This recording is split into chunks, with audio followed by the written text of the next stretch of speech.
ఆ తర్వాత ఒక కమిటీని పంపించారు షెకావత్ నేతృత్వంలో. ఆ షెకావత్ నేతృత్వంలో వచ్చిన కమిటీని అక్కడ ఇన్ఫ్లుయెన్స్ చేసింది చంద్రబాబు నాయుడు. ఎందుకని?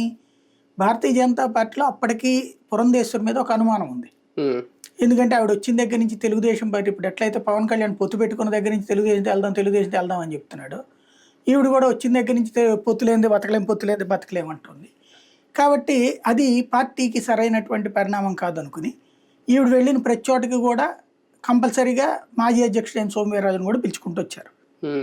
కాబట్టి ఇక్కడ ఆ సందిగ్ధత ఉన్నటువంటి సందర్భంలో ఇద్దరిని పక్కన పెట్టి కంప్లీట్గా ముగ్గురు కమిటీ, అంటే ఈ సోమవీర్రాజు బీజేపీలోని తెలుగుదేశం అనుకూలరికి నచ్చడు, పురంధరేశ్వరి ఒరిజినల్ బీజేపీ వాళ్ళకి నచ్చదు.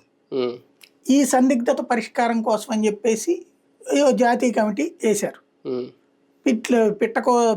పెట్టపోరు పిల్లి తీర్చిందని వాళ్ళు వచ్చి చంద్రబాబు నాయుడు ఇచ్చినటువంటి లిస్ట్ అంతా పట్టుకెళ్ళిపోయి గుడ్ అనేసి పైన చెప్పేశారు.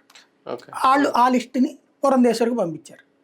ఆవిడ మొత్తుకుంటే ఒకటే చేంజ్ అనుకుంటా, ఒకటో రెండో, అది కూడా విజయనగరం వదిలేసేసి రాజంపేట ఇవ్వడం, అదొక్కటే చేంజ్ అయింది ఆవిడ గొడవ పెట్టాక. అది తప్పించి ఇంకేం కాల.